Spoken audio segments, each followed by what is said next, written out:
Saludo especial para ustedes. Tengan la más cordial bienvenida a este su canal Docente Decente y a esta nuestra sección de entrevistas. Decente con Carlos Mata Iturriza. Carlos, gracias por estar aquí con nosotros. Bienvenido a este que también es tu canal Docente Decente. De verdad que para mí es un honor y un placer contar contigo. Gracias por ese afecto y por ese espacio que nos estás brindando. Oh, con el mayor gusto, Francisco, nos faltaba más para mí. Es un placer no solamente, bueno, porque ya nos conocemos, nos hemos hablado un par de veces y bueno, hemos estado pendientes para hacer esta entrevista. Bueno, es para mí siempre un placer, además tener la posibilidad de comunicarme con el pueblo colombiano y básicamente, y bueno, y el resto del mundo, pues, con el mayor placer, sobre todo porque Colombia me es muy cercana, muy querida. Así que gracias por la invitación. Eso me alegra mucho. Bueno, no, Carlos, vamos a hablar un poco de muchas cosas, de tu vida. Realmente tendríamos que hacer varias entrevistas y programas para abarcar tantas cosas maravillosas. Trataré de ir tocando muchos puntos. Tú eres graduado del Colegio La Salle, ¿no? Allá en Venezuela, en Valencia. Estudié, no, yo no me gradué allí. Yo estudié en La Salle hasta que mi madre murió. Ahí pues estuve hasta segundo año de bachillerato. Ok. Luego fui un año interno a un colegio laico, pero un año nada más, mi hermano mayor y yo. Y después de eso volvimos a Valencia, a pesar de que mucha gente cree que yo nací en Valencia. Nosotros nacimos en Caracas, pero viví toda mi infancia en Valencia y la verdad es que fui muy feliz. Tuve una infancia muy feliz en Valencia. Y terminé en el Colegio Calasanz de Valencia. Ahí me gradué de bachiller. Y Carlos tuvo un trasegar interesantísimo desde temprana edad, involucrándose en la pintura, el dibujo, la música y particularmente también el violín, ¿no? O sea, ese fue como tu principal instrumento de inicio con el que... No, básicamente, no, el primer instrumento con el que tuve contacto fue con el violín. Y la verdad es que tuve nada más que un año y algo, porque lamentablemente me pusieron un profesor de música en el Colegio La Salle, casualmente, cuando yo tenía 11 años, y el profesor era un tirano, era de los que tú te equivocabas y te daba con el arco en los dedos. Pues. O sea, ese estilo de docencia absolutamente prehistórico donde aquello de que la letra con sangre entra, o sea, era impresionante equivocar. Un niño de 10, 11 años, tú no le puedes dar con un arco en los nudillos, pues, o sea. Claro, de acuerdo. Y eso, lamentablemente eso me alejó del violín, definitivamente. Y pues al final terminé pues aprendiendo por mi cuenta, más o menos a tocar guitarra. Pues, ya cuando tenía 14, 15 años. Empecé a tocar guitarra, pero de manera absolutamente empírica, autodidacta. Qué bueno, qué bueno.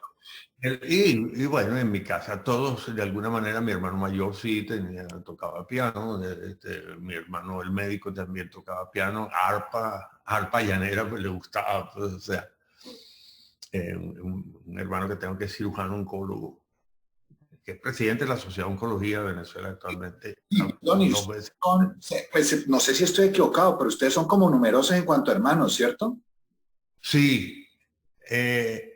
Vengo de una familia bastante tradicional desde el punto de vista,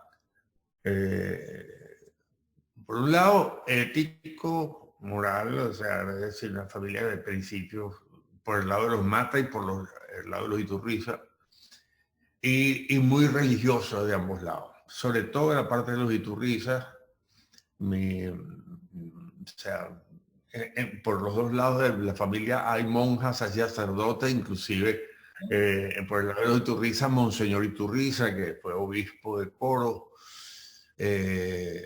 a quien Neruda le dedicó unas letras, pero quería muy querido, un individuo muy, él lo llamaba el Papa Niño, porque fue el Papa, no, el obispo niño, porque fue obispo a los 26, 28 años y conoció como a 7 papas, pues, o sea, constantemente iba al Vaticano.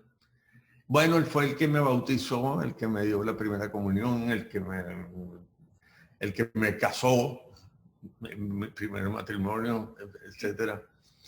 Monseñor Iturriza, muy famoso, y además en Coro él hizo una labor tremenda que fue hacer un museo diocesano, y tiene una estatua y todo, es un individuo muy respetado y muy querido por la comunidad, porque es un hombre viniendo de una familia, digamos, como medio, los Iturriza son un poco medio aristócratas, pero es una familia muy sencilla, de principios muy sencillos, nunca le importó eso. Pero él se dedicó mucho de verdad, a la gente humilde. O sea, él vive, es más, la diócesis le dio un Volkswagen y él vendió el Volkswagen, repartió el dinero entre los pobres y andaba en burro. Oh.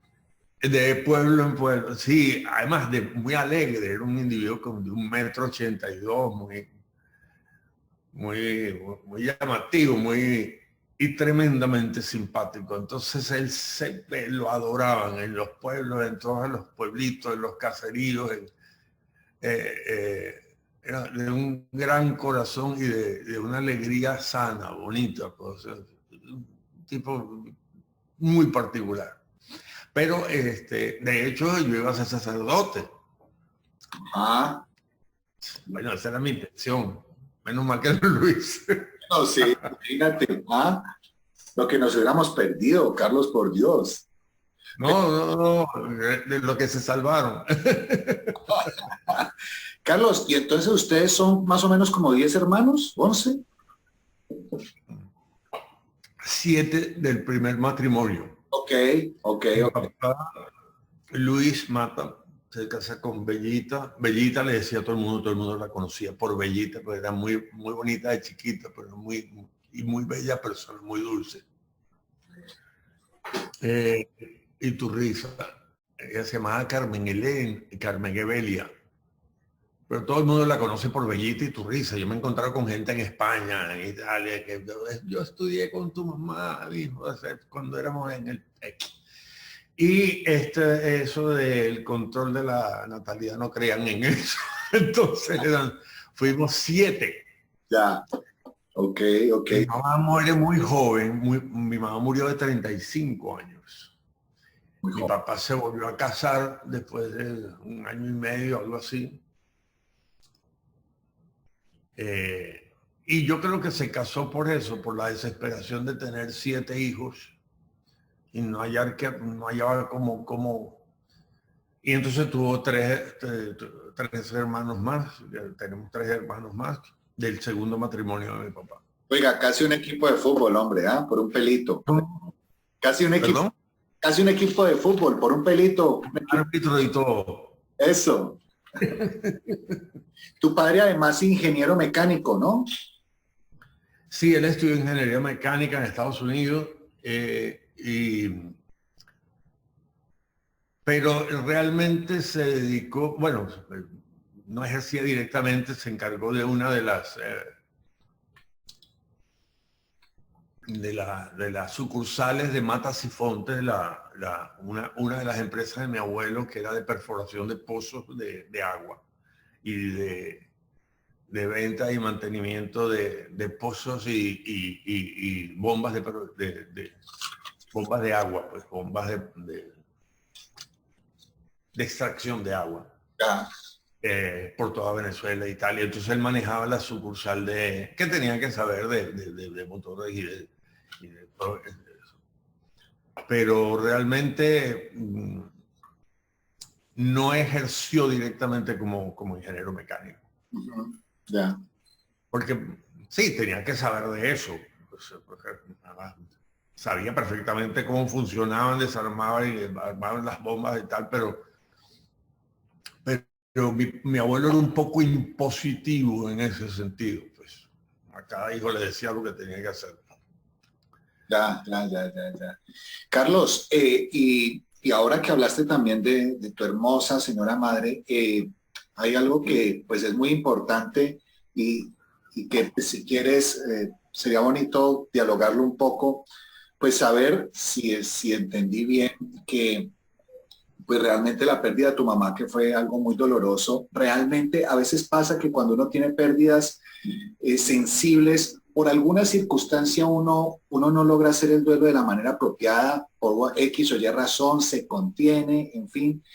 Y según entiendo en ti pasó la módica suma de 20 años como para poder hacer, uno le diría desde lo psicológico, esa catarsis, ¿no? Como esa explosión de poder sacar eso en un momento dado y bueno, sacar afuera el dolor que había representado eso, ¿no? ¿Nos podrías contar un poquito al respecto? Sí, bueno, la verdad es que yo tenía una relación muy particular, muy bonita con mi mamá. Mi papá era un hombre mucho más estricto, más seco, un hombre brillante, cultísimo. Eh, hablaba perfectamente 4 idiomas, pero perfecto, sin acento, alemán, inglés, o sea, y la biblioteca de mi papá era una cosa como de 600, 700 libros, en varios idiomas además. Y era un hombre muy culto, muy sencillo, nunca hizo alarde de eso. El hombre escribía hermosísimo además, pero era tremendamente estricto, era espartano en la disciplina, cosa que en el fondo yo creo que era debilidad. O sea, ahí la fuerte era mi mamá, que era la dulce y todo, pero es que ella era realmente el pilar. Ellos tuvieron una relación hermosísima, preciosa. Jamás los vimos discutir. Mi papá no salía de su casa. Mi papá no era de reunirse con amigos y tomar nada. Mi papá vivía feliz dentro de su casa, oyendo su música clásica, entre sus libros y con mi mamá. O sea, la verdad es por ese, ni fue mujeriego, ni fue... Y le gustaba beber y bebía en la casa, pues, pero no salía. De pronto iba algún amigo, y tal, oía música o tocaba música o algo, pero en el y mi papá estábamos acostumbrados a verlo como el individuo absolutamente fuerte, autoritario, recto, muy honesto, pero extremadamente exigente, con unas reglas de urbanidad y de conducta impecables, o sea, casi prusianas. O sea, y resulta que cuando mi mamá muere, además muere tan joven, ellos estuvieron enamorados como locos toda su vida y ella muere muy joven. Se le da una embolia y en menos de 72 horas murió. Y dejó 7 hijos pequeños, eso, o sea, y ahí mi papá se derrumba totalmente. Fue la primera vez que vimos llorar a mi papá, era impresionante, no podía parar de llorar. Mi papá lloró a mi mamá toda su vida, aún después de haber vuelto a casa. Y había, a mi modo de ver, aparte de un inmenso amor que era evidente, había también una especie de que él sin mi mamá no le era difícil conseguir el norte. Mi mamá era el centro realmente. Ahí te das cuenta quién es el pilar de Claro. la columna vertebral de la casa. Y yo recuerdo muy bien que yo era muy unido a mi mamá. Porque mi mamá había sido operada del corazón, entonces yo vivía pendiente de ella. Y bueno, todos los niños de una u otra manera dándole de cabeza. Cuando son 7, es complicado, ¿no? Entonces yo vivía como muy preocupado de que tuviera un disgusto. Entonces me recuerdo que ella tomaba una cosa que se llamaba Tarax, que no sé si existe hoy en día, que era un jarabe que la calmaba un poco, Sí, porque tuvo una operación de corazón abierto, pues, o sea, de jovencita. Y cuando mi mamá muere, mi papá, o sea, mis hermanos y mis hermanas y mi papá era, o sea, y toda la familia, o sea, la lloraron, pero, o sea, porque ella era como una santa, como una princesa dentro de o sea, no princesa no, sino a ella la adoraba. Al entierro de mi mamá fueron como 2.500 personas. O sea, eso parecía. Y yo me acuerdo que el único que no podía llorar era yo. Y no podía llorar. Y yo lo que sentía era miedo, miedo. O sea, además porque yo estaba convencido de que mi mamá se salvaba. Una fe religiosa en que yo estaba seguro. Todo el mundo angustiado menos yo. Yo me encerraba a rezar en el baño y yo decía, ese milagro está hecho. Y no estaba hecho. Entonces el impacto. Y lo otro era que ver el sufrimiento de mis hermanitos y ver el sufrimiento de mi papá, de mis tíos, de mis abuelos, de todo, o sea, era tan fuerte que yo me tragué mi propio dolor.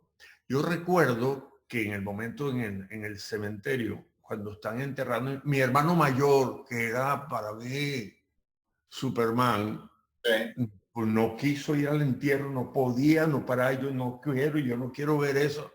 Total que el único que fue con mi papá fui yo, de los hijos, pues, quiero decir. sí. Y recuerdo perfectamente, como si fuese hace una semana, que yo tenía 13 años y mi papá ante el foso donde la van a. Bueno, la verdad que este es un tema como fuerte, ¿no? Pero, Sí, sí, un poco duro. en fin, el hecho es que yo recuerdo que mi papá se apoyó en mí, él estaba detrás y lloraba y lloraba y no se daba cuenta que me estaba clavando las manos en los hombros. Y yo era así absolutamente mirando aquello, o sea, entonces era un dolor tremendamente implosivo, era hacia adentro, yo no lloraba. Y yo decía, yo tengo que ser fuerte, yo tengo que ser fuerte yo, por mis hermanos, por mi papá que está destruido. Imagínate tú, 13 años. Yo ni siquiera había entrado en la pubertad como pubertad. Yo vine a desarrollarme 2 años después o 3, no sé. Un niño. Sí, Y yo aguanté aquella ceremonia, aquella cosa, con las manos de mi papá clavado aquí en el ojo. Y yo no lloraba a mi mamá, no la lloraba. No y soñaba todas las noches con ella y entonces tenía una especie de rabia, lo cual también es muy común. sí, sí. Porque el inconsciente interpreta como la muerte como abandono. Y de hecho soñaba que mi mamá volvía y yo le decía, ¿cómo nos hiciste esto? ¿Por qué te fuiste? O sea, y yo no podía llorar a mi mamá, sencillamente. Y pasaron muchos años y luego en una gira que yo estaba haciendo como cantante, y bueno, como actor, cantante, es decir, fuimos a un sitio, era en un sitio cerca de donde yo había estado de viaje con mi mamá, habíamos salido, la familia, y nos habíamos quedado en un sitio paradisíaco en los Andes venezolanos. Debe ser muy parecido a la parte montañosa de Colombia, de la cordillera de los Andes.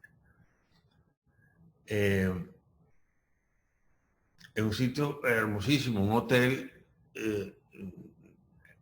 muy hermoso, nada de 2 pisos nada más, pero una cosa así como con chimeneas, madre, y unos campos, o sea, no había nada alrededor, sino bosques, campos, prados y abajo un río que es el río Santo Domingo, cosa preciosa. Y ese viaje fue la única vez que fuimos de paseo con mi mamá. Así, ya, de quedarnos a dormir en otro sitio y fuimos como... Y yo llegué, y fui porque yo tenía ese recuerdo muy vivo. Y fui con la que era mi esposa, la madre de mis hijos, y mi primer hijo que tenía 1 año. Y cuando yo veo la entrada del Hotel Moruco y fui a entrar al lobby, además un hotel atípico, hermosísimo, parecía una casa de... No pude, entré al lobby y exploté. Más de 20 años después. Exploté y empecé a llorar, pero como si hubieran abierto un chorro contenido. Y yo recuerdo que seguimos el viaje, yo no quise entrar al hotel, no quise ver nada, no quise bajar al río, no quise nada. A mí se me pasó la película completa. Y yo iba manejando con mi ex esposa y mi hijo atrás, y yo no paraba de llorar, no podía parar de llorar, no podía hablar. Y lloraba y lloraba. Afortunadamente, ella entendió lo que estaba pasando porque yo le había contado y venía animado, decir, antes de cuando ella ve la reacción, o sea, nunca me había visto llorar, y menos así. Y yo no podía parar, y yo hice todo el viaje hasta Mérida sin parar de llorar. O sea, eso fue 1 hora y media de camino entre las montañas y yo no podía. Fue la primera vez que yo saqué todo eso. Carlos, es un relato, como tú dijiste hace un rato, fuerte, pero maravilloso además porque nos da lecciones de asimilar, de transformarse, y claro, ese llanto es producto de, pues, de todo lo que había represado durante tantos años. Creo que agradezco que nos compartas algo tan especial como esto. Cambiando un poco de plano, también interesantísimo ver la pasión que tú tuviste desde temprana edad, cosa que no se da en todos los niños, y más sobre todo en la cultura latinoamericana. Pues, o sea, no es que no se dé, ojo, no quiero decir eso, pero son más bien excepcionales porque nosotros en la niñez nos dedicamos como a juegos y demás, que no está mal, por supuesto, para nada, pero tú eras una persona que te gustó mucho empaparte de la lectura, seguramente por lo que nos contaste ahora también, de tus maravillosos antecedentes familiares, de tu papá, de tu mamá. Entonces, tuviste una pasión por los libros y sobre todo por la historia, ¿no? Pero además esos relatos mágicos de Alejandro Dumas, de Julio Verne, de Salgari, de Mark Twain, bueno, en fin. Entonces, cuéntanos un poco como esa etapa y ese goce que también tuviste y que tienes, ¿no? Y que creo que ha sido un motor para muchas de las cosas que tú has hecho y sigues haciendo. Yo compartía, por supuesto, jugaba fútbol como todo el mundo, jugaba béisbol como todo el mundo. Eh, y hacíamos, bueno, y andábamos en bicicleta y subíamos montañas y hacíamos campamentos al lado de un río y ese tipo de cosas. Pero sí, había una parte mía muy solitaria, pero no. Yo sentía que había una parte que era muy mía, que yo no podía compartir. ¿Por qué? Porque a la gente no le interesaba. Yo iba a jugar a los soldaditos, por ejemplo, de niño. Y entonces mis amigos que metían un individuo de la Edad Media a pelear con uno de la Segunda Guerra Mundial, yo decía, no, pero qué, o sea, a mí eso me enfermaba. Y entonces a tirarles piedras, ¿cómo que a tirarles piedras? No. O sea, los juegos tenían que ser como realistas, claro, porque yo me informaba, me gustaba mucho la historia, pero yo no me daba cuenta. Decía, pero ¿qué cuesta jugar a los juegos? Es que no puedo, o sea, no puedo, es una aberración. Me tiro a un individuo, no sé, a un individuo de eso, pues un caballero de la Edad Media peleando con un vaquero, o sea, O con un guerrero del espacio o algo así. con un indio apache, o sea, cualquier cosa, o sea, a mí eso me parecía aberrante. Para mí, y era curioso, porque yo no entendía por qué me pasaba eso.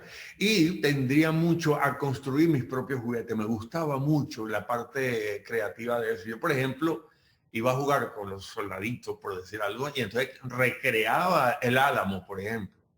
Sí. Y entonces ponía las estacas a mí una batalla me podía durar una semana, llegaba del colegio y la continuaba. O sea, Mal. y inventaba cosas. Me gustaba esa, hacía teleféricos, entonces hacía casas arriba de los árboles, eso sí lo disfrutaba o sea, mucho. O sea, teníamos casas arriba de los árboles y hacíamos batallas campales con los del colegio americano. Y entonces yo tenía armamento, que eran unos clavos en las barandas, porque tenían hasta pasadizos arriba de los árboles. Y de ahí lanzábamos piedra como ondas, pero estables, pues, digamos, como artillería. Qué sé yo, inventábamos de todo. Pero sí, había muchas cosas que no era para compartirlas, que me gustaba hacerlas solo. Entre ellas, eso, algunos juegos y la lectura. O sea, yo no recuerdo con quién compartía yo eso de niño. Y eso fue herencia de mi padre. Pues, o sea, mi papá, entre las cosas buenas que influyó mucho en mí fue en la parte de la lectura y en la parte del amor por la música clásica, por ejemplo. A todos, a todos. Pero la lectura para mí fue, y desde niño, pero después de la muerte de mi mamá era mi bálsamo. Entonces no podía parar de leer. Yo llegaba con la ojera así en el colegio porque leía escondido, que era hora de dormir, y entonces yo ponía unas cobijas con velas o con una linterna en la litera, porque en una familia sí teníamos una litera, Sí, sí, sí. varias literas. Entonces, y me daban las 3, 4 de la mañana y tenía que levantarme a las 7, a las 6. Y me acuerdo, Charles Dickens, o sea, David Copperfield, o sea, Mark Twain, Tom Sawyer, Venezuela Heroica, que era un libro, no sé, historia en general, pero sobre todo los grandes libros que he vuelto a descubrir que existe con todas las... Alguien a quien conocí personalmente, que es Arturo Pérez Reverte. Y leyendo a Arturo Pérez Reverte, las novelas actuales, he vuelto a disfrutar de ese tipo de literatura. Y en eso coincidimos. Él también fue un enamorado de los libros de Dumas, del mismo Víctor Hugo. O sea, Los Miserables es un libro que difícilmente un niño de 13, 14, 15 años leía en esa época. Pero me pareció una maravilla, o sea, yo alucinaba con eso. Por supuesto, ¿qué pasa? Que tú llegas a través de los libros a recorrer culturas y paisajes, o sea, que están tan bien descritos que los vives intensamente de todas partes del mundo, pues, o sea, y eso sí era algo que era muy personal, muy, muy, muy personal. Mi hermano mayor se burlaba. Ahí está con la boca abierta, extasiado leyendo. Es que tú dijiste ahora algo clave que es bueno que, pues es mi interpretación. Fíjate que hablaste de la palabra soledad, pero es que esta era una sana soledad porque era soledad y no aislamiento, que es otra cosa, digámoslo así, muy diferente. Para nada, para Exacto. nada. Y yo he llegado a la conclusión de que si tú no sabes estar solo y estar bien, no eres una persona totalmente sana. Es decir, porque yo puedo estar y además me encanta compartir con la gente y divertirme, y reírme, y tomar unos tragos con unos amigos y me gusta mucho la gente. Yo soy de los que me monto en un taxi, en un Uber y yo no puedo quedarme callado, yo tengo que averiguar de la vida y contarle mi vida. O sea, a mí me gusta la gente, pero yo puedo vivir solo y ser feliz. Eso no tiene nada de malo. Al contrario, yo creo que tiene bueno, porque es una manera de autoaceptarse, de autoaceptación, de, de que yo no estoy con alguien porque lo necesito. Yo estoy con alguien porque quiero estar con alguien, pero yo no necesito. Es decir, cuando tú tienes una riqueza de vidas, cuando sí, tienes tus demonios y tus partes que no te gustan de ti, pero eres capaz de estar contigo mismo. Así es, así es. Carlos, mucha gente dice, no, es que yo no puedo estar solo. Pero ¿por qué no puedes estar solo? Yes. ¿Qué es lo que no quieres ver por adentro? ¿Qué es lo que no quieres husmear dentro de ti mismo que no puedes estar solo? ¿Qué es lo que no soportas de ti? Si tú no soportas estar contigo, ¿cómo puedes pretender que los demás quieran estar contigo? O sea, algo pasa ahí. Totalmente de acuerdo. Carlos, quiero mostrarte una frase porque vamos ahora a otra parte de tu vida muy importante y creo yo que esta frase que te voy a mostrar contextualiza mucho a donde quiero llegar. ¿Sí? Me dices si ya la estás viendo. ¿Qué?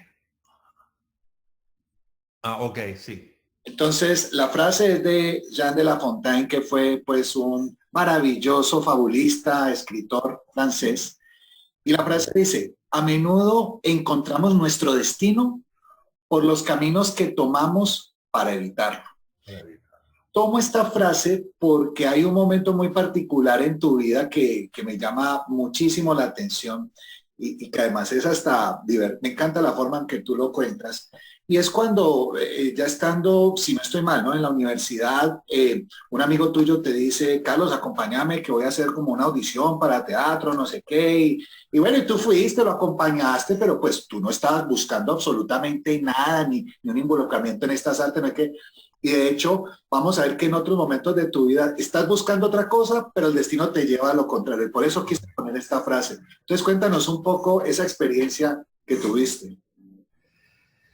Bueno, sí, efectivamente, yo era muy tímido, eso sí, con respecto a las chicas, yo era como tímido, me gustaban, pero no hallaba cómo entrar. Además, siempre tuve problemas de autoestima en el sentido de que no, yo era el tipo feo, yo era el tipo que no sabía bailar, yo era el tipo que no era muy elocuente. Para mí era un tema difícil y yo decía, bueno, pues, ¿cómo me voy a levantar yo una mujer si no? O sea, los demás eran como más entradores, yo no. Y por supuesto, yo con la guitarra me di cuenta que pues, estaba en un club, en una reunión, Carlos, cántate una canción ahí. Bueno, entonces eso atraía a las féminas, digamos. Y entonces, ay, tú te sabes esta y tal, ay, nada. Y eso funcionaba muy bien como para romper el hielo. Después hablando con muchos amigos músicos me dicen, ah, lo mismo me pasó a mí, tranquilo. Yo descubrí con el piano esto. Y bueno, y en la facultad de arquitectura, yo en las entregas de diseño, que a veces uno pasaba la noche en los talleres haciendo más las maquetas y tal, bueno, las entregas finales era un campamento de gitanos, la facultad de arquitectura. Dormíamos allí, o se llevaban un sleeping bag y tal, lo poco que uno dormía en las entregas finales, maquetas, planos, perspectiva, ayúdame. Una época maravillosa.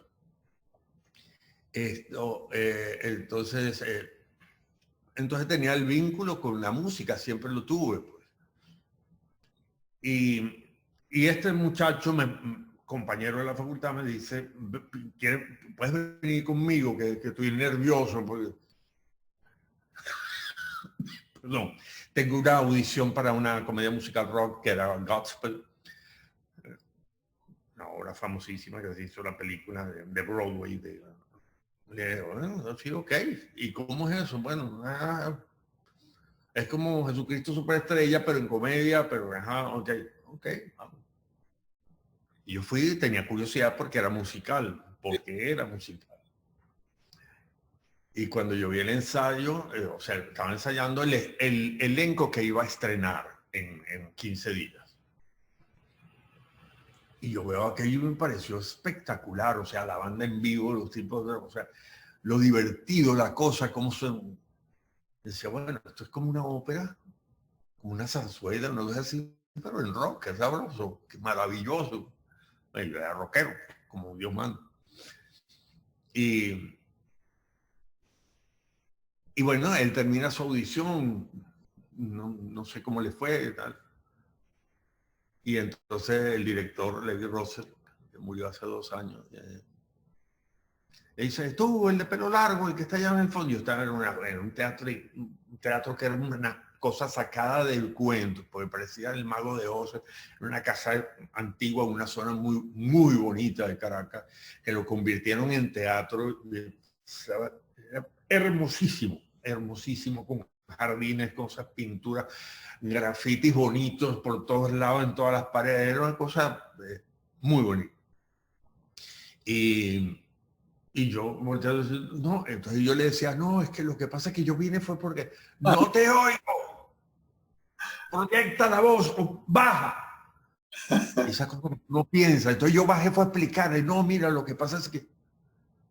Y Levi era un tipo como muy dominante, muy...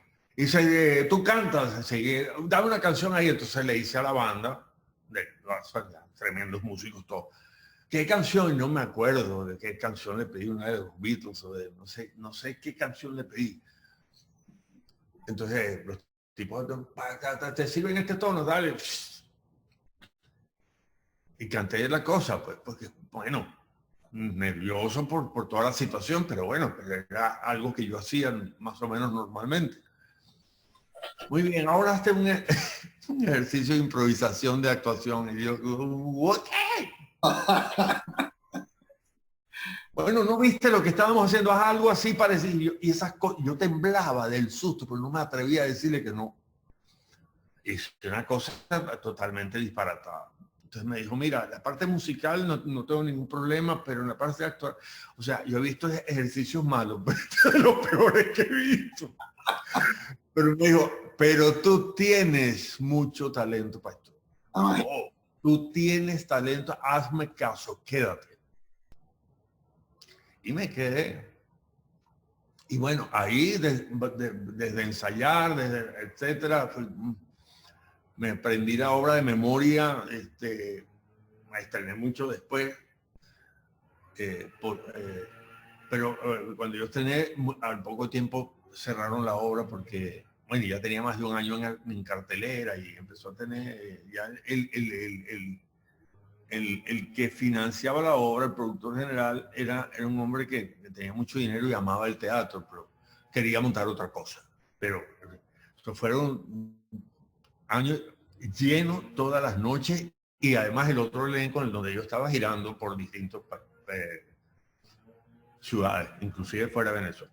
Bueno, el hecho es que ahí empecé, me quedé haciendo teatro musical y después, por supuesto, te enamoras ya del asunto de la actuación como tal. Entonces ya no es que es musical, ya entonces, primero eso, estuve con Levi en esa especie de estilo de la comedia francesa, digamos. Después estuve como investigando en el teatro grotowskiano y después nada, con Gené me quedé con el método, pues con la versión latinoamericana del método de Stanislavski, pero versión actor estudio, versión latina. Un maestro maravilloso, Gené. Por eso, ¿cierto? Por el método. ¿O no? ¿Ah? ¿Ganaste un premio? ¿Ganaste un premio por el método? Ah, no, gané un premio por el... No, estoy hablando del método de Stanislavski como técnica de actuación. Pero no, lo que tú dices es, sí, sí, aquí mejor actor en 2015, creo. Sí, el método de Grunholm. Pero por el método Grunholm, una obra que es maravillosa. Ok. Sí, de todo lo que se hizo, bueno, ese año gané el premio mejor actor en teatro aquí en Miami de todo lo que se estaba produciendo. Sí. Carlos. Pero esa obra es una dificilísima,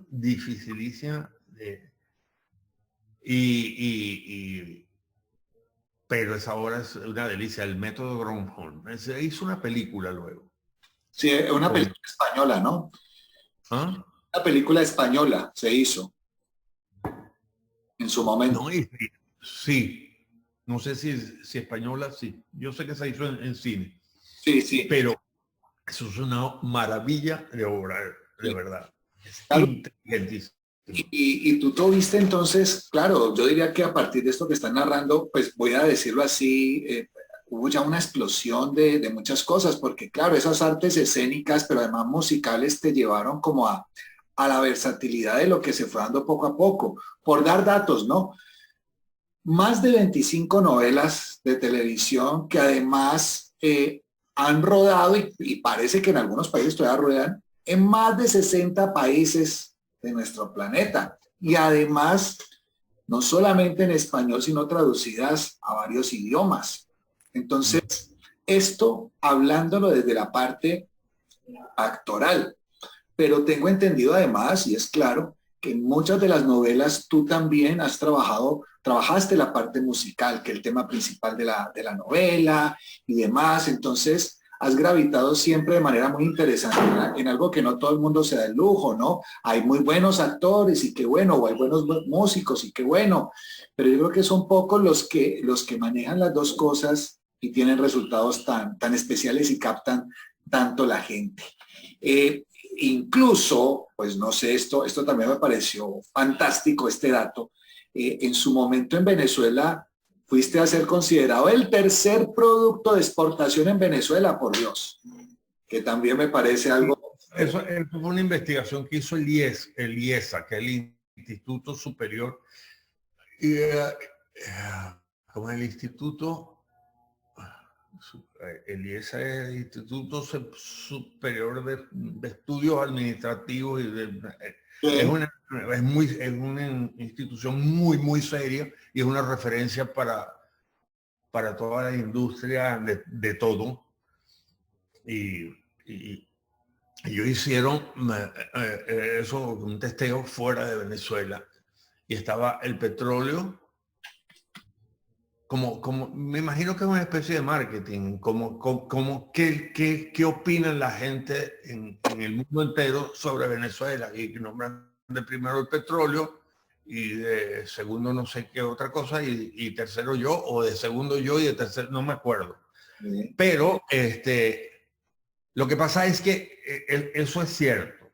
Lo que pasa es que hay cosas que hay en Wikipedia que están erradas, las hemos corregido un montón de veces y vuelven a poner lo que ellos quieren, es perder el tiempo. Pero eso es cierto. Lo que también es cierto es que por estudios de marketing y por encuestas de las revistas, te lo digo porque yo lo guardaba hasta hace poco, yo no sé dónde tengo eso inclusive el estudio lo tengo porque me lo dieron en Buenos Aires, me dijo, mira lo que sale, porque eso es que te estamos pagando lo que te estamos pagando. Que en el año 90 y 91, el personaje de mayor confiabilidad para la gente, de mayor popularidad, el único que me ganaba era Juan Pablo II, que estaba vivo. Ya, con eso, listo, queda Sí, claro. pero eso en España, Pero esas cosas son circunstanciales. Sí. Son circunstanciales. Esa cosa dura, o sea, eso no se le puede decir. Sí, bueno, es impresionante porque es un momento X de tu vida, pero no. Claro. Eso es eterno, ni mucho menos, ni te interesa que sea eterno. Sí, sí, sí. Esto, pero sí, esas cosas son verdad. Y no son 25 telenovelas, son más de 40 entre novelas y series. Ah, no, imagínate. Más de 40. Qué bueno. No sé qué más dice Wikipedia, que tengo como 15 discos. No es verdad, son 8 discos en español y uno en italiano. Y tienes discos de oro y platino, ¿no? Sí, sí, tengo discos de oro y platino, sí. También Y, eso es un dato muy importante. Otra cosa, volviendo un poco al plano familiar, pero en este caso de tres personas maravillosas en tu vida, Carlos Javier, Cristian y Santiago, tus hijos. esos son mis dos grandes préstamos que me ha hecho Dios. Los 3 milagros más grandes de mi vida. Que me ha hecho Dios. Y digo préstamos porque yo siempre he pensado que Dios te presta los hijos, no te los regala. Te los prestas para que aprendas a amar incondicionalmente. Y estoy convencido que es así. Cuando tú piensas, ¿qué no harías tú por un hijo? lo que sea, lo que sea. Claro que sí, qué bella pasión y compromiso que muestras con tus hijos. Ahora, Sí. Ojo que dentro de eso está ponerle límites, claro, no está ponerle límites, está, mira, te amo, pero esto no, no estoy para nada de acuerdo con esto. bueno, y de los tres, ¿a cuál te ha tocado como ponerle más límites? Como decir, carambas, hombre. Al mayor y al menor. Ok. Son los más, no, el mayor, al mayor durante una época. Hoy en día, mi hijo mayor es prácticamente es increíble. En muchos aspectos es mi guía. Qué bien, qué bonito. Es sumamente espiritual, es muy, muy enfocado en sus cosas, muy disciplinado, y muy profundo en muchas cosas. Y Cristian, el segundo, es el que estudió dirección de cine, es un oso de peluche. Eso es primero que es grandote, y eso es puro corazón, y vive la vida así relajadito, tal, y es súper responsable también. Gracias a Dios los tres son muy buenos. Cuando digo muy buenos, no es que la gente dice, no, gracias a Dios mis hijos tienen todos sus defectos que deben tener los seres humanos, pero los deben tener. Si no son marcianos o no sé, tenemos. Pero los tres son buenos de corazón, son compasivos con el ser humano, Qué bueno. son amables con la gente, genuinamente amables, creen en la amabilidad como sistema de vida, en ser. Y el menor es el que yo le digo el bichito, Sí, porque Santiago, a Santiago. O sea, Barris. el bichito porque eso es lo más encantador que tú te puedes encontrar en tu día. No tienes idea de lo encantador que es, pero precisamente por eso es que es peligroso. Porque, perdón, papá, perdón, no, yo no. O sea, él nunca, es muy raro que lo vea furioso, es muy raro. Eh, pero es el travieso. El travieso no de travesura. Por ejemplo, Santiago se fue, ¿para dónde? Para Hawái. Entonces no le dice a nadie porque le iban a decir, ¿cómo vas a dejar los estudios para irte a Hawái una semana? Pero tú eres loco. O sea, bueno, ya mayor de 18, ya 20. Papá, quería nadar con los tiburones y me enteré y quería lanzarme en paracaídas. Y se tiró en paracaídas en Hawái. Tenía un amigo en Hawái, le dijo, vente una semana. Le digo, pero tú pediste permiso en el trabajo. Yo les dije que tenía algo que hacer urgente y ya veré. Si me votaron, me votaron, pero ese vive la vida así. Ya. Se la bebe, no es nada malo, pero tú no sabes con qué va a salir Santiago nunca. O Ya. sea, él no lo anuncia. Carlos y Pero, Santiago. pero son tres personalidades distintas y yo los disfruto muchísimo a los tres. Con Carlos Javier, el mayor, tú puedes pasar 6 horas conversando de libros, de cosas realmente profundas o realmente, bueno, el psicólogo graduado con honores, con su maculado ese año. Y después sacó un Master's Degree en Finanzas Internacionales. Los tres tienen talento para las artes, los tres, para la música, impresionante. Qué Y bueno. para la actuación, los tres. Pero ninguno, el único es el segundo que, bueno, Santiago, que tiene su banda de rock muy buena, el tipo toca muy bien guitarra, muy bien. Pero, pero no se ha graduado, se graduó este año. Cristian, que ya se graduó en cine, es director de cine.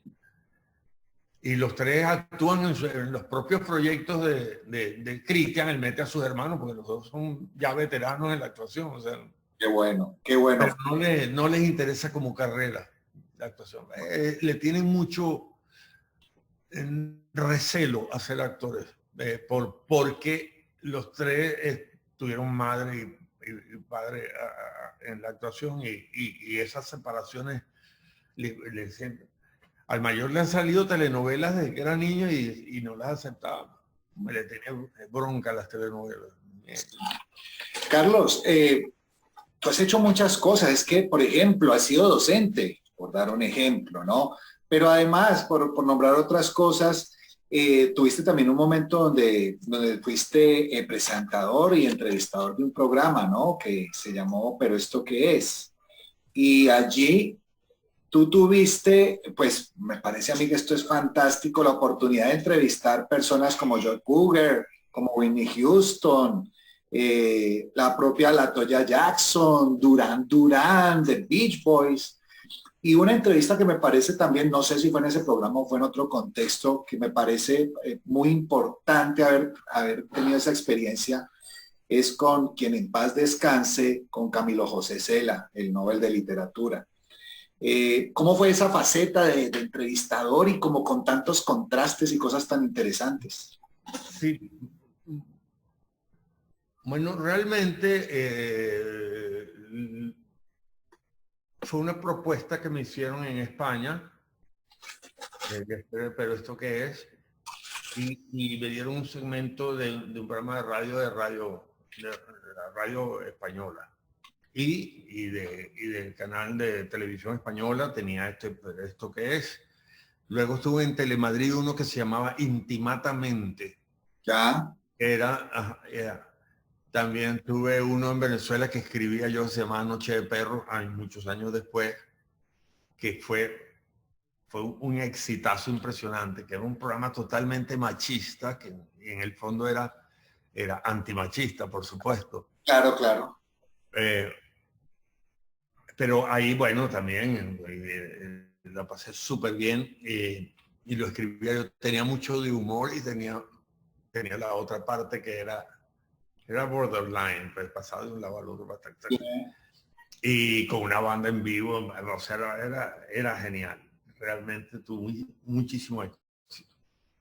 Pero es verdad que pero esto que es, era un programa así gigante, o sea, en el sentido de que eran 11 cámaras, o sea, los españoles son un poco exagerados para la cosa. Y sí, ahí estuvo Whitney Houston, ahí conocí a Joaquín Sabina, que después nos hicimos muy amigos, lo tuve en mi otro programa, en Intimatamente, que sí, ya lo manejaba yo más directamente. Qué bien. Ahí, a Whitney Houston, a Joe Cocker, a los Beach Boys, a Duran Duran, a Technotronics, a Paco de Lucía, uy, Dios. Una lista inmensa. ¿Ah? Una lista grande. Sí, por ahí pasó gente, pero de muchísimo, de reconocimiento internacional. Pero en Venezuela también, en Venezuela yo estuve con la que era la mujer de Silvestre Stallone, Dios mío, la rubia alta, Sí, de pelo corto ella, la mona. Ajá, sí, la rubia es. Sí. Con la Toya Jackson fue allí, con la de... Con otra la de Gloria Gaynor, puede ser, no. Bueno, no sé, en fin. Y sí me ha tocado varias veces eso y lo disfruto en la medida, pero disfrutaba más intimatamente porque era, por ejemplo, con Miguel Ríos o con Joaquín Sabina o con Celia Cruz, a quien sí conocía hacía muchos años y nos amamos con locura.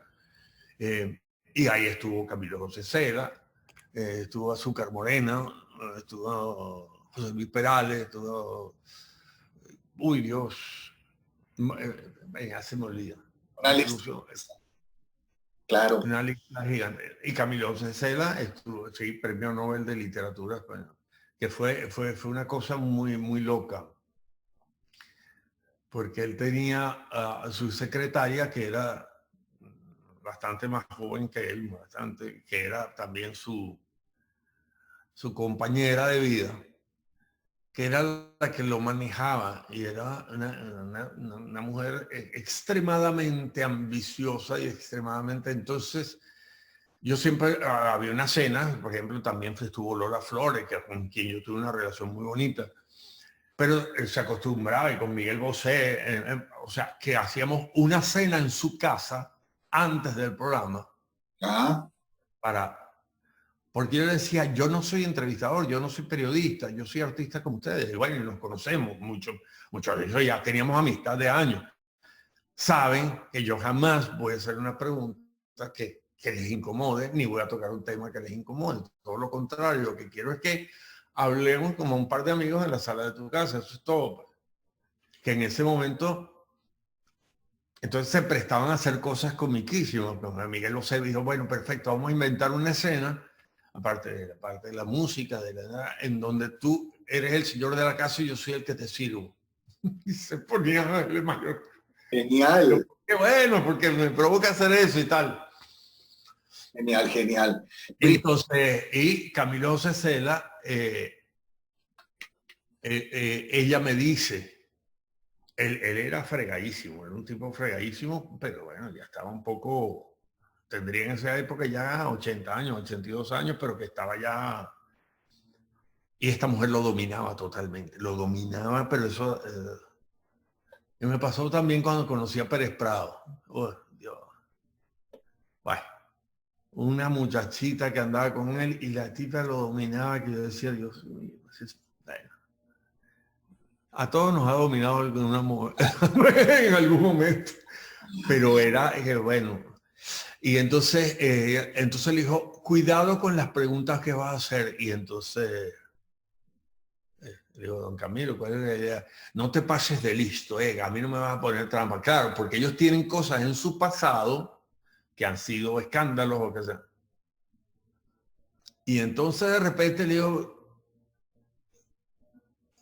esto, no se trata de eso, a mí no me interesa eso, lo que quiero es... Y empezamos a hacer la entrevista y tal. Y le preguntó sobre una novela que escribió él que se llama La Catira, que es una novela que le encarga el dictador Pérez Jiménez y ya este era premio Nobel, para combatir a Rómulo Gallegos desde la literatura, porque Rómulo Gallegos era enemigo de la dictadura, por supuesto. Y le lanzo esa pregunta y la soberbia es torpe a veces y la arrogancia. Entonces él dice, sí, eso fue una novelita de porquería que me encargaron este hombre que me pagó una fortuna y tal. Tú no puedes decir eso. Claro. Y entonces la mujer cortaba, corta. Le digo, ¿qué pasó? No le hagas preguntas tramposas. ¿Qué preguntas tramposas? Le estoy preguntando sobre una novela con el mayor cariño. Y entonces ella lo regañaba, pero ¿cómo dices eso? No, eso no va, lo borran. Y empezó la censura, ¿no? Y de repente vengo yo y le digo, a ver, la bala verde. Cuéntanos de la bala verde. La bala verde era un Fiat 600 que él tenía verde y él lo llamaba la bala verde. Pero entonces empieza a hablarme la bala verde porque andaba a todo lo que daba el carrito por las callecitas de toda España, de Madrid. Y resulta que contándome eso viene y dice, y bueno, y claro, atropella a este tío y lo mataba y me dio la fuga y tal. ¡Corta! ¿Por qué le haces esa pregunta? Dios mío, me han hablado de que es famoso el carro de la bala verde. Y yo le pregunto al señor sobre la bala verde. ¿Qué voy a saber yo que él mató a alguien con ese carro? O sea, es insólito. Y entonces él se ponía bravo conmigo. Me decía, no, te dije que no te pasaras de listo, porque yo soy más listo que tú. Después venimos y le pregunto por los duelos. Pero es que son anécdotas que son reales de él. Estuvimos hablando de libros, estuvimos hablando de literatura y todo, pero dame algo bonito, pues. Pero con toda la inocencia. Y de repente dice, sí. Y a este tío, pues claro, tenía unos trabajos en el sello, me insultó, yo lo insulté y nos citamos a duelo. Y a espada. Y es verdad. Caramba. Y saqué la espada y le he cortado 3 dedos. Corta, dice la mujer. No, por Dios. Entonces ahí me molesté, le dije, señor Camilo Cecela, usted premio Nobel, a quien respeto, personal, señora, no sé cómo se llama, y habíamos comido en su casa, nos invitó a comer en su casa, una casa espectacular. Yo no entiendo. Entonces vamos a hacer una cosa, vamos a hacer como los nazis. Ustedes, yo le entrego a ustedes qué es lo que puedo decir y qué es lo que no puedo preguntar. Ustedes me dan la lista de preguntas, pues. Si les gusta la pasta o les gusta, no sé, ¿qué quieren ustedes que pregunten? Bueno, es que tampoco es así, no seas malcriado. No, no, es que de verdad no sé qué preguntar. Todas estas preguntas me las han pasado a mi producción y sin ninguna mala intención. Entonces yo no sé qué hacer. Díganme ustedes qué hago, porque aquí estoy bañado en sudor de la atención que me tienen. A cada pregunta que hago, corten, porque él se va de boca. Si él no sabe, manejar la cosa. Increíble, Pero increíble. al final, bueno, es un hombre absolutamente brillante, brillante, pero dos cosas. Nunca te dejes manejar por una mujer que tiene 30 años o 40 años menos que tú. Y dos, si no sabes contener tu verborrea, entonces no hagas entrevistas, porque yo no le hice ninguna pregunta con malicia. Eso como anécdota, mire, o sea, yo me acuerdo y me da mucha risa, o sea, hasta ternura me da, porque entre otras cosas había unos canapés muy buenos. Esto nunca lo había contado, déjame decir, nunca había contado. Pero a unos canapés muy, muy ricos de salmón, de no sé qué, además los españoles hacen delicia. Y en los camerinos tenía eso, tenía vino, tenía refrescos, en fin, lo que quisiera tomar. Los camerinos teníamos eso, todo. Y él llegaba escondido y se metía los que le... Y llegaba la mujer, te vi, que no puedes estar comiendo eso que te he dicho. Y el tipo, se cela totalmente dominado. No. Bueno, eso como anécdota, pero Increíble, increíble. Joe Cocker, por ejemplo, Joe Cocker es un tipo delicioso. Me invitó a tomar whisky, es un borracho encantador, porque bebía como un cosaco. Qué bueno, qué bueno, qué bueno. Carlos, para ir cerrando, ¿qué estás haciendo actualmente? Hay un título muy seductor, Desnudo con sombrero. Cuéntanos un poco al respecto y sobre ese y otros proyectos que tienes, cosas que ahora estás moviendo y que te interesa y que desarrollas con pasión como todo. Bueno, Desnudo con sombrero es un proyecto que tenía hace más de 20 años y que por fin me decidí a estrenarlo hace 2 años y medio. Hice como 38, 40 versiones distintas, libretos distintos, volví a escribir, me parecía genial y así, porque lo escribía yo. Es muy difícil escribir en primera persona. Sobre todo cuando tienes una serie de pruritos con respecto a no querer autoalabarte ni nada de esas cosas, ¿no? Pero esto nació de que yo quería reunir un espectáculo yo soy hombre de teatro, pues, porque ya conciertos masivos hice muchos, de miles de personas, o sea, de 50.000, de 30.000 personas, de 10.000 personas, de 5.000. Pero lo del teatro, a mí siempre me encanta lo de la caja negra del teatro. Pues, esa cosa de esa intimidad con el público, de esa... Entonces siempre quise hacer un espectáculo desmitificando a la estrella, al artista, al supuesto ídolo. Porque es un traje sumamente incómodo para mí. Siempre fue muy incómodo. Entonces siempre traté de ser lo más auténtico posible con la gente. Nunca entendí la arrogancia de un artista, por más exitoso que fuera. Creo que mientras más exitoso un artista, menos arrogante debe ser. Si tiene 2 neuronas funcionando. Que hay gente de mucho talento, pero de muy poca inteligencia. De muchísimo talento y muy poca inteligencia. Y yo creo que, de verdad, yo no entendía, yo conocí artistas y yo decía, ¿qué le pasa? pero por Dios, ¿qué se cree? ¿Por qué trata al público así, con ese desdén y con esa arrogancia, bajado del Olimpo? Por muy bien que canto, por muy buen actor que sea, por muy buen trompetista que sea, no me da igual. O por muy buen pintor que sea, o sea, ¿qué le pasa? Y en mi casa sí siempre se respiró todo lo contrario. O sea, parte de la educación que yo recibí fue esa. Entonces, siempre, o sea, entonces siempre quise hacer un espectáculo donde de contar mis cosas, pero con el ejercicio que nunca he parado de hacer, que es reírme de mí mismo, o sea, burlarme de mí sanamente, amorosamente, pero burlarme de mí descaradamente.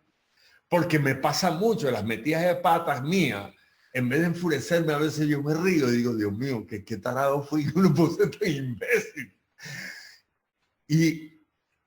Y porque yo sí me daba cuenta que yo contando mis anécdotas en reuniones, la gente se moría de risa. O sea, y entonces a mí siempre me gustó hacer comedia. Y ya estaba harto de dramas y dramas y dramas y dramas y telenovelas de dramas y dramas y películas dramáticas y teatro dramático. Y entonces hacer algo que reuniera las dos cosas, la parte musical, la parte actoral, y sobre todo lo que a mí me interesaba era que al final, ¿qué es lo que quiere un actor y un artista? Lo reconozca o no. Lo que quiere ser es aceptado, lo que quiere ser es querido. Lo que está buscando es aceptación, sentido de pertenencia, ser aceptado, ser aplaudido, aunque no lo reconozca. ¿Y cuál es el conflicto? Cuando te quieren por lo que representas, no por lo que eres. Entonces, hacen un papel de sí mismos, de esa figura. Y llega un momento en que la gente no está queriendo sino a la figura, porque no conoce al individuo. Entonces, yo quería hacer un espectáculo así. Y se me ocurrió basarlo en algo que yo desde niño siempre sentí, una compulsión por andar desnudo, por andar desnudo, literalmente, pero no andar desnudo delante de la gente, no, yo necesitaba, y eso lo cuento en el espectáculo, o sea que de niño me iba a caballo en la hacienda de mi abuelo, una finca gigantesca que tenía, y yo me iba solo, y cuando estaba solo, me bajaba del caballo, me quitaba la ropa, me acostaba así y me abrazaba pero era un impulso, no es que no leí un libro de autoayuda, ni de, tú sabes, esos libros vaporosos de New Age, no. Sino que era una cosa instintiva, era una sensación de libertad impresionante que me gustaba tener. Bueno, algo me estaría oprimiendo que necesitaba eso, pues. Entonces eso lo uso como leitmotiv para hablar de desnudar el alma. Pero es totalmente con humor. Y entonces voy contando mi niñez misma, y sobre todo la parte de actor, de cantante, y sobre todo la parte que tiene que ver con las telenovelas, pues, o sea, y como desmitificar esas historias preconcebidas, con los finales felices y todas esas cosas. Es decir, es que eso no es así, la vida real no es así. Pero incluso tengo dibujos animados que hice en la mesa del comedor de mi casa, fui haciendo cuadro por cuadro, de explicar. ¿Quieren saber cómo se hace un argumento de una novela tradicional? Bueno, más o menos así, talla. Fulanita, ya empiezan a aparecer los dibujitos, y el villano, y la villana, y es muy cómico. Y interactuar con la gente. Qué bueno. Que haga de periodista, o sea, ¿ah? No, y te iba a preguntar, la obra con el tema de la pandemia y todo eso, ¿ahora en qué momento va en su planeación o ya se logró estrenar en algunas partes o está próxima? ¿Qué ha pasado? No, lo que ha pasado es una traba tras otra. Yo pasé con ese libreto escondido con varios años, hasta que una amiga mía dijo, no le des más vuelta, no busques a yo, estrénalo. Tú lo que tienes es es el pánico de la ópera prima. No le des más vuelta. El libreto perfecto nunca lo vas a tener porque siempre le vas a encontrar algo. Y en el fondo es el miedo a estrenar. Y dije, eso es una gran verdad. Y me decidí, lo estrené aquí en Miami y le fue súper bien, pero súper bien. Y me di cuenta que era muy largo.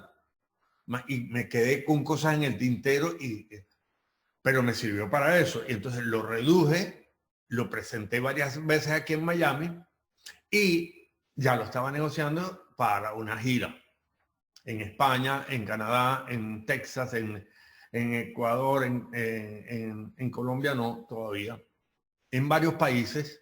Sí. Y me llaman cuando ya lo estoy armando la gira, con los músicos, con todo. Además, yo interactúo con la pantalla, o sea, la pantalla me contesta y yo le contesto, hacemos escenas con la pantalla. Bueno. ¿Ah? Genial. O sea, lo bonito eran los comentarios que le hacían a la gente saliendo de la función. Y es la cosa más bonita que te pueden decir cuando tú haces una obra donde tú la escribes, la produces, la cantas y la bailas y la X. Una era, no se me parece a nada de lo que yo había visto nunca. Eso lo decía mucha gente. Lo otro es, me reí, lloré, canté. O sea, y eso. Y todo el mundo sale con una sonrisota así, abrazadito a su pareja. Eso. Y es muy de verdad. Y toco temas que a los artistas no les gusta tocar el tema. Por ejemplo, bueno, no te puedo vender la obra así porque son muchas cosas. Pues. Claro. Pero no, cuando digo vender la obra quiero decir, con una frase no te voy a explicar. Pero hay cosas que uno como artista tiene el prurito, te enseñan que eso el público no lo tiene por qué saber. Y no te estoy hablando de cosas escondidas, escabrosas, no. Si tú tienes una creencia, no hables de eso. Y entonces, cuando ya está planificada y va a arrancar la gira, me llaman de México, Juan Osorio, para ofrecerme una telenovela. Y le dije, Juan, es que yo estoy por empezar una gira en 2 meses del espectáculo mío. Carlitos, no puede ser, Televisa ha tratado de contratarte hace más de 20 años y de todas maneras siempre tienes una excusa. Este proyecto, yo lo quiero que tú estés de tal, y lo que tú pidas no hay problema y tal. Y te le digo, Carlos, y para tu espectáculo va a ser buenísimo porque vas a levantar otra vez el público de México que lo tienes muy abandonado por mucho tiempo. Hazme caso, te va a ir muy bien. Hablé con mi manager, hablamos con los empresarios. Mira, Carlos, tranquilo, vamos a posponerla hasta después de la novela. Terminó la novela, está armada la gira mejor que antes. Llego y 4 días antes de montarme en el avión para Madrid para la primera función, cierran los vuelos, cierran los teatros y devuelven y llegan. O sea, es que parece de loco. Entonces, cuando los streaming empiezan a hablar de streaming, me proponen hacer Desnudo con Sombrero y digo, no, yo no puedo hacer Desnudo con Sombrero por streaming porque matas el alma del espectáculo. O sea, estás matando la intimidad. Lo que sucede con el público ahí es único, es irrepetible, no tiene que haber la presencia y el público tiene que sentirse arropado en un teatro para reírse, para expresarse como se expresa en esa obra. Yo le mato el espíritu. Sí, va a ser simpático verlo, porque sí, claro que sí, la gente se va a reír también. Pero lo que sucede en el teatro, porque además el guión está escrito milimétricamente, pero nunca una función la hago igual a la otra, porque va a depender del público. Yo improviso muchas cosas en el momento. Entonces, nada, estoy esperando que baje la... Bueno, ahora vamos a probar. Bueno, ya estoy recibiendo ahora desde Barcelona, España, la propuesta Orlando, de Miramar aquí en Miami, ya están empezando a abrir un poco los teatros, que también es un fastidio, porque la gente con mascarilla y con separación de no sé qué, o sea, pierde la intimidad, pierde esas cosas. Además, yo hablo mucho del abrazo, y de cómo voy a hablar del abrazo si tú no puedes tocar a nadie ahorita por el coronavirus. Entonces, pero eso está, o sea, yo le tengo no solamente una fe, sino que ya la respuesta, yo sé que eso se va a encender como pólvora una vez que arranque la gira. Claro que sí, Ya lo Carlos. probé con el público sale fascinado. Sin duda, Carlos, que primero ya la probaste y sin duda que eso va a ser así porque la gente ahora que ya estamos superando poco a poco este tema de la pandemia, necesita cosas como esta y veo que este es un producto artístico tuyo hecho con amor, muy original, muy especial y como tú dices, no es un cortar y pegar de decir es que va la obra así, igualita va el otro día, no, resulta que va a depender de la química y los momentos. Así que esperemos además que haya la oportunidad de que acá en Colombia podamos. Yo en Colombia me muero por hacer esto. Ojalá. Ya está Chile, está Argentina anotado, ya está, bueno, ¿qué te digo yo? Sin duda va a ser algo muy especial. Oye, yo tengo que darme ese gusto en Colombia. Sí, esperemos que así sea. Carlos, muchas gracias por este espacio. Estamos inmensamente agradecidos. La gente, sin duda alguna, va a disfrutar esta entrevista. Quería preguntarte si quieres dejarnos algunas redes por donde la gente te pueda seguir. Bueno, sí, en Instagram es Carlos Mata Real, en Twitter es Carlos Mata Real. En YouTube hay una que es Carlos Mata Real o Carlos Mata, lo van a buscar también. Y también en Facebook es Carlos Mata Real o Carlos Mata Oficial, cualquiera de los dos se conectan igual. Perfecto. Pero Carlos Mata Real es el que uso más en Instagram, porque tuve que hacer así, porque ponían Carlos Mata en 7532. Yo saqué las redes muy tarde. Bueno, pero ahí están y ahí las vamos. No, sí, no, y tengo muchos, sí. Lo que qué bueno. Gracias a Dios eso no va bien. Qué bueno. Carlos, gracias. ¿Ah? Luego, muchas gracias.